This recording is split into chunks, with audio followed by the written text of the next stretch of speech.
Mas ele diz: mas agora isso está encoberto aos teus olhos. Quantas pessoas, na verdade, têm sofrido isso? Por persistirem também a um erro, Deus veda o entendimento e o conhecimento.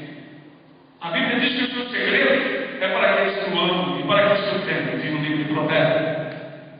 Mas vamos mais adiante, falando sobre vedar o entendimento, como está escrito na palavra de Deus. Porque o Senhor nosso Deus, Ele tem poder para fazer as coisas e para desfazê-las.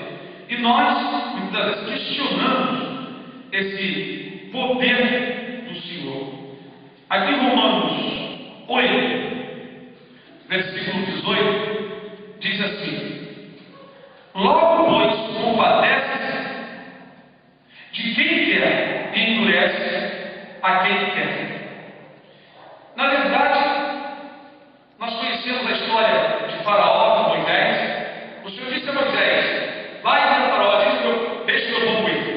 O Senhor mesmo disse a Moisés: mas eu endurecerei o coração de Faraó. Há muitos teólogos e pregadores que torcendo essa passagem, torcendo essa questão, dizendo que Deus endureceu o coração de Faraó porque ele era mau, negativo. Deus endureceu o coração de Faraó propositalmente, era plano do Senhor. Como diz aqui também em Romanos 9, versículo 16: assim, pois, isso não depende do que quer, nem do que corre, mas de Deus que se compadece. Pois diz a Escritura a Faraó: para isso mesmo te levantei, para em ti mostrar o meu poder, e para que meu nome seja anunciado entre a terra.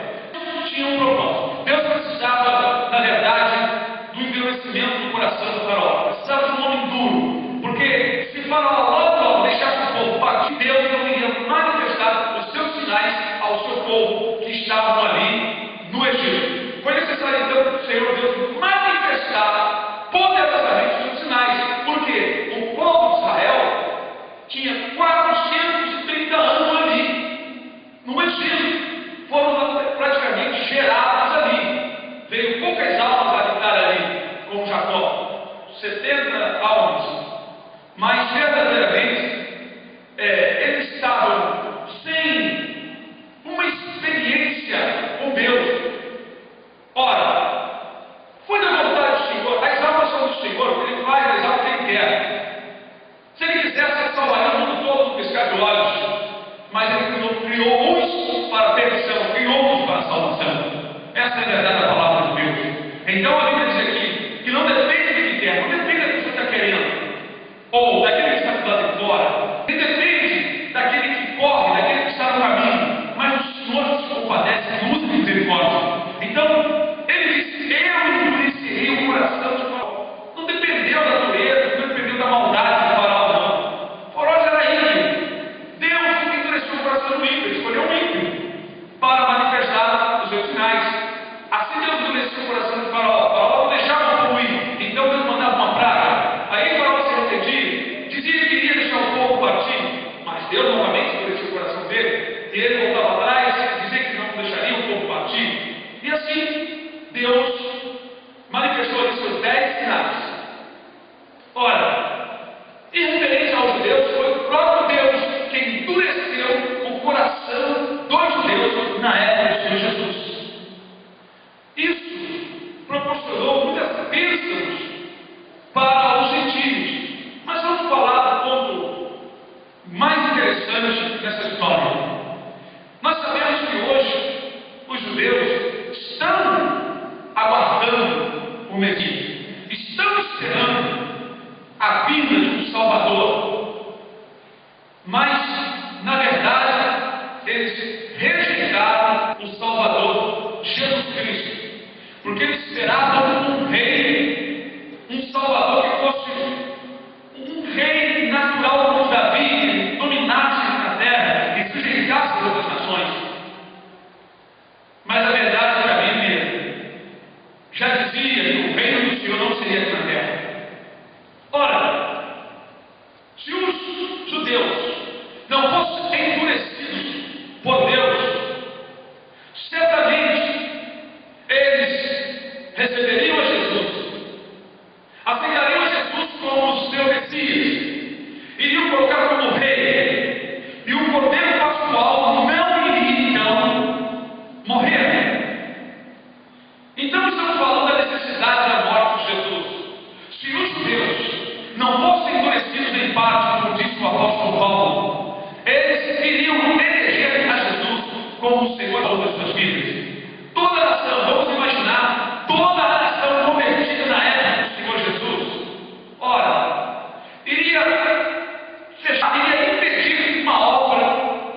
Deus que Ele já tinha predestinado. A salvação, por exemplo, dos gentios, nós, os gentios, e também o derramamento do Espírito Santo. Nós sabemos que o Espírito Santo, ele é uma pessoa que atua na igreja para convencer os membros, para convencer as pessoas. Ele dá dons espirituais, ele nos dá entendimento, é ele que nos instrui, é ele que nos ensina, é ele que põe a fé dentro de nós.